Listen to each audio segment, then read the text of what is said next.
It's one of the most infamous houses in the world. 112 Ocean Avenue, Amityville, New York. You know the story. A family moves into their dream home, only to flee in terror 28 days later, driven out by a demonic force. It spawned a best-selling book, a blockbuster movie franchise, and decades of debate. But behind the Hollywood horror, a real, and far more tangible, tragedy took place within these walls. The question is, where does the truth end and the legend begin? Was the Lutz family truly haunted by the spirits of the dead? Or was it all an elaborate hoax, built on the foundation of a real-life nightmare? Today, we're going to investigate the real story behind the Amityville horror. Our story doesn't start with the Lutz family. It begins a year earlier, on November 13th, 1974. The DeFeo family, Ronald Sr., Louise, and their 5 children, lived in the beautiful Dutch colonial house at 112 Ocean Avenue. To outsiders, they were living the American dream. But inside, that dream was about to become a nightmare. In the early hours of the morning, the eldest son, 23-year-old Ronald Butch DeFeo Jr., took a high-powered .35 Marlin rifle and, one by one, murdered his entire family as they slept in their beds. His parents, his 2 brothers, and his 2 sisters. The crime was as baffling as it was brutal. All 6 victims were found face down in their beds, shot to death. Yet, there were no signs of a struggle. Neighbors didn't hear any gunshots, despite the rifle being incredibly loud. How could 6 people be killed without anyone waking up or fighting back? Butch DeFeo's story kept changing. First, he claimed the mob did it. Then, he confessed. At his trial, his defense attorney, William Weber, argued that Butch was insane, claiming he heard voices in the house telling him to kill his family. The jury didn't buy it. Ronald DeFeo Jr. was found guilty of 6 counts of second-degree murder and sentenced to 6 concurrent sentences of 25 years to life. This horrific, undisputed crime set the stage for the horror story that was to come. 13 months later, in December 1975, George and Kathy Lutz bought the house for a bargain price of just $80,000. They knew about the murders, but they believed it was their chance to own a dream home. They moved in with their 3 children and their dog, Harry. But according to them, the terror began almost immediately. They claimed to experience 28 days of escalating paranormal horror. It started with strange phenomena. Unexplained cold spots in certain rooms. Foul odors that would appear and disappear. Swarms of flies gathering inside the house, even in the dead of winter.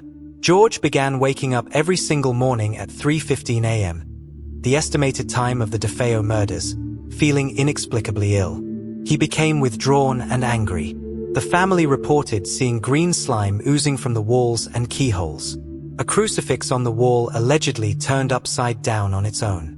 Kathy claimed she was levitated above her bed and felt an unseen entity embrace her.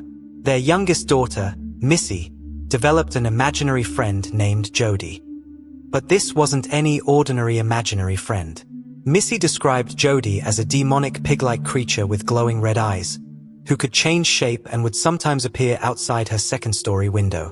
The climax came when the family attempted to have the house blessed by a priest. They claimed the priest was met with a booming, demonic voice that shouted, "Get out!" and was afflicted with blisters on his hands. After 28 days, the Lutz family fled the house in the middle of the night, leaving all of their belongings behind, claiming the evil in the house was too powerful. The Lutz's story became a media sensation. Jay Anson's book, The Amityville Horror, was a runaway bestseller. The 1979 movie was a box office smash. The story of the haunted house on Ocean Avenue was cemented in pop culture.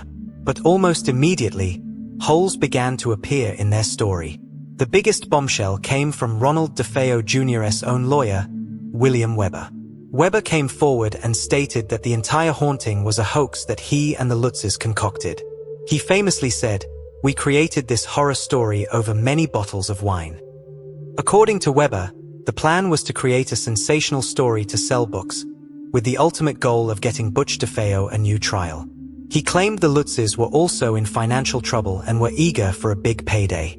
Investigators and debunkers pointed out major inconsistencies. The so-called Red Room in the basement, which the Lutzes claimed was a secret portal to hell, was just a small storage space that was known to the DeFeo family. The priest who allegedly performed the blessing has given conflicting accounts over the years, and some reports say he never even entered the house.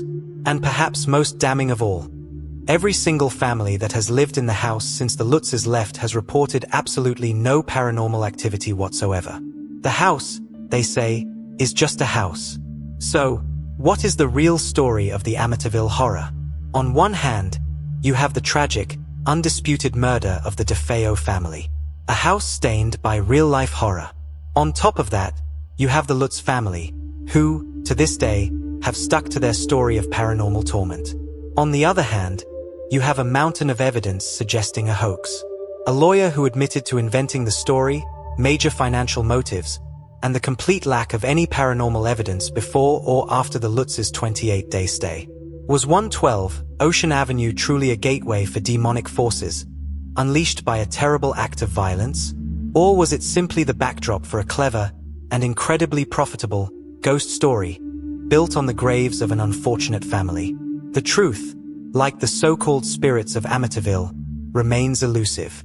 The only thing we know for sure is that the real horror didn't involve ghosts or demons, but the terrible events of one November night in 1974.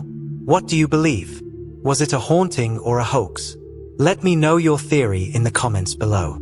And if you want to explore more of history's greatest mysteries, don't forget to like, subscribe, and hit that notification bell. Thanks for watching.